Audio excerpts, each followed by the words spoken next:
My name is Mark. I'm 42 years old. I work in logistics, I drive a 4-year-old sedan, and for the last 5 years, I've been a single dad to a teenage boy named Leo. If you're looking for a dramatic story about why my marriage ended, you're going to be disappointed. There was no screaming, there were no throne plates, there was no other man. Honestly, it would be easier if there was. At least then I'd have something specific to blame. The truth is much more boring, and that's what makes it scary. We just stopped trying. For years, I thought I was a good husband. I really believed that. I didn't drink too much. I came home at the same time every day.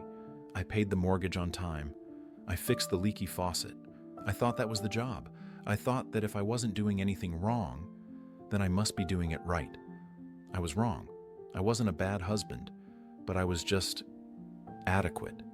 I was there, but I wasn't present. When my wife finally asked for a divorce, she didn't say she hated me. She just said she felt alone when I was in the room. She said we were like roommates who shared a bank account. And she was right. We had become efficient, comfortable, and completely disconnected. So she left, and suddenly it was just me and Leo. I looked at my son, he was 12 back then, and I made a promise to myself. I told myself I wouldn't make the same mistake with him. I wouldn't just be adequate. I would be a great dad. I would be the rock he needed. But old habits are hard to break. Without realizing it, I started treating fatherhood exactly like I treated my marriage, like a checklist. Get him up for school? Check. Make dinner? Check. Sign the permission slip? Check. Buy the video game he wants? Check. I was keeping the house running perfectly. The bills were paid, the fridge was full, but I was doing it again. I was mistaking providing for parenting. I thought that because I was doing all the chores, I was connecting with my son. I wasn't. We were living in the same house, walking past each other in the hallway, eating dinner at the same table, but we weren't really talking. I was tired from work, so I'd say, "How was school?" And he'd say, "Fine." And that was it. That was our whole relationship. I thought we were fine. I thought, no news is good news. But I was just letting the silence take over, exactly like I did with his mother. You know how they say relationships don't die from a gunshot, but from 1,000 paper cuts? That's exactly how it happened with Leo and me. It wasn't one big fight. It was a million tiny moments where I chose comfort over connection. It usually started around 6 p.m. I'd come home from the warehouse completely drained. My feet hurt, my head hurt, and all I wanted was to sit in my recliner and turn my brain off. Leo would come in. He'd be holding a controller, asking me to play a round of FIFA with him. Or he'd have some video on his phone he wanted to show me. And I'd say the words. You know the words. The innocent little words that every parent uses, thinking they are harmless. Not now, bud. Daddy's tired. Maybe later. Let me just finish this email. I've got to pay these bills first. Too tired, too busy, too stressed. I wasn't trying to be mean. I honestly thought I would do it later. But here's the brutal truth I learned too late. Later never comes. It never does. By the time I felt rested enough to pay attention to him, he was already asleep. Or worse, he was awake, but he had stopped asking. That's the thing about kids. They don't give up on you immediately. They try. They ask for your attention again and again, but eventually, they learn. Leo learned that my phone was more important than his stories. He learned that my relaxation time was more important than his problems. So, he stopped interrupting me. At the time, I thought this was a good thing. I thought, hey, he's growing up. He's becoming independent. I patted myself on the back. The house was quiet in the evenings. I could watch the news in peace. I could scroll through Facebook without being bothered. I mistook that silence for peace. But it wasn't peace. It was withdrawal. We started having what I call roommate dinners. I'd cook, spaghetti, tacos, whatever was easy. We'd sit at the table. I'd be on my phone checking sports scores. He'd be on his phone watching YouTube. We were physically sitting 3 feet apart. I was present in the room. If there was a fire, I would have saved him. But I wasn't there. I wasn't engaged. I wasn't asking him about the girl he liked or the teacher he hated. I was just feeding him. I remember one Tuesday specifically. He came into the living room and hovered by the couch. He looked like he wanted to say something. I didn't even look up from the TV. I just said, "Everything okay?" without taking my eyes off the screen.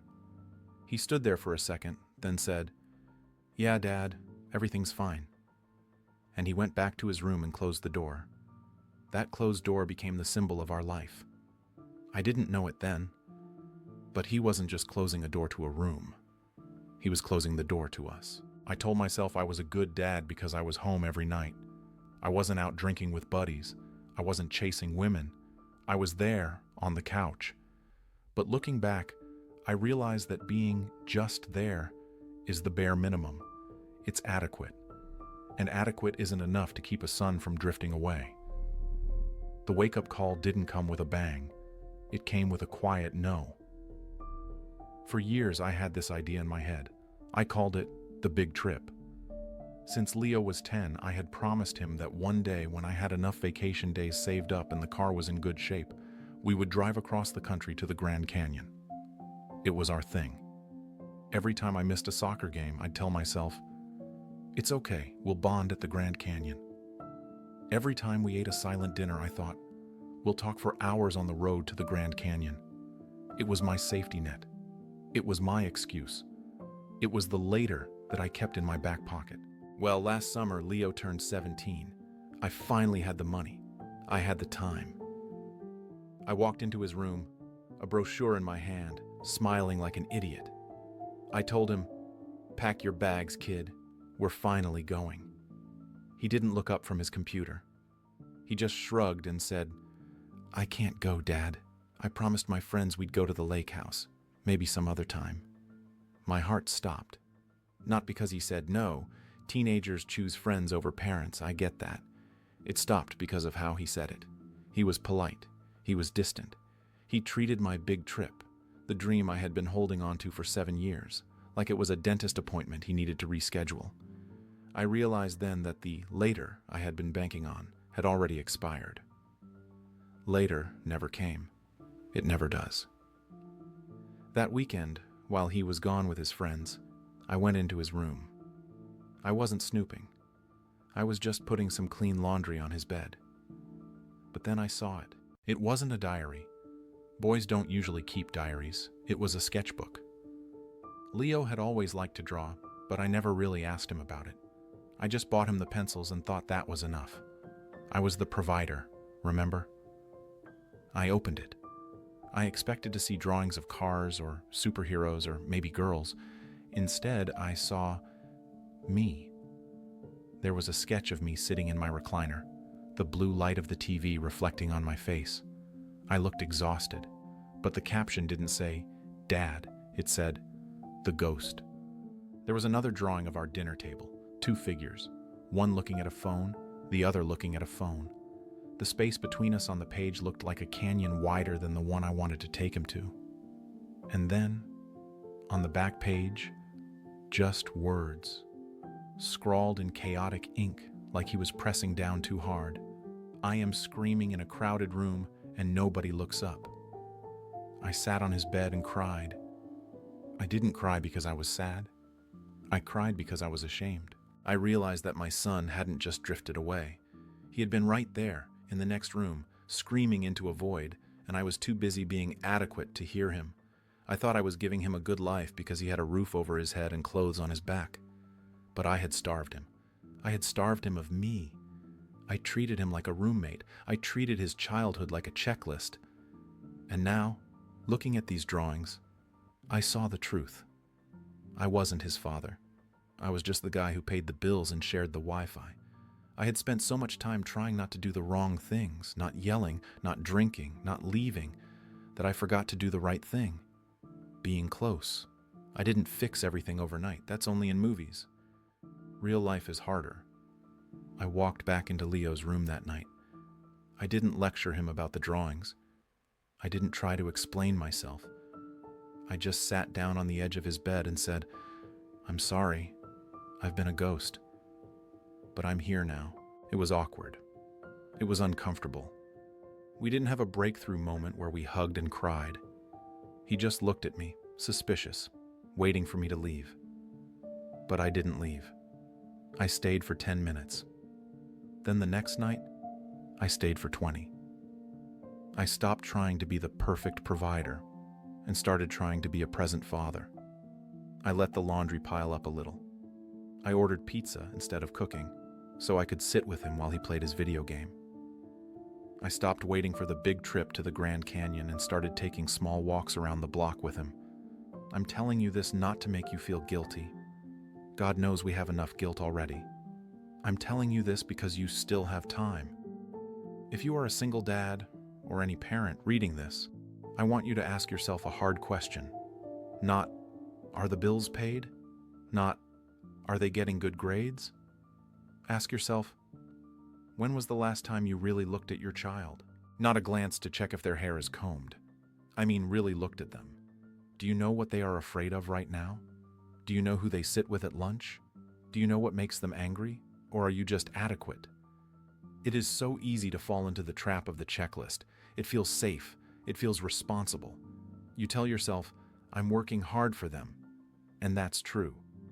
But while you are busy building a future for them, you are missing the present with them. We think that bad parenting looks like abuse or abandonment. But sometimes, it looks like a clean house and a quiet dinner table. It looks like benign neglect. It looks like a slow erosion of intimacy that happens so quietly you don't hear it until the silence is deafening. Don't make my mistake. Don't wait for a later that might never come. Childhood has an expiration date. One day they will pack their bags and leave, and you will be left with a very clean, very quiet house. You will have all the comfort in the world, but you will have no connection. So, do me a favor. Tonight, when you get home, put down your phone. Forget about the email from your boss. Forget about the dishes in the sink. Walk into their room. Sit down. Look them in the eye. You don't need to be perfect. You don't need to be rich. You don't need to take them to the Grand Canyon. You just need to be there. You just need to be close. Because in the end, love isn't about what you provided for them. It's about who you were with them. Don't be adequate. Be present before the silence wins.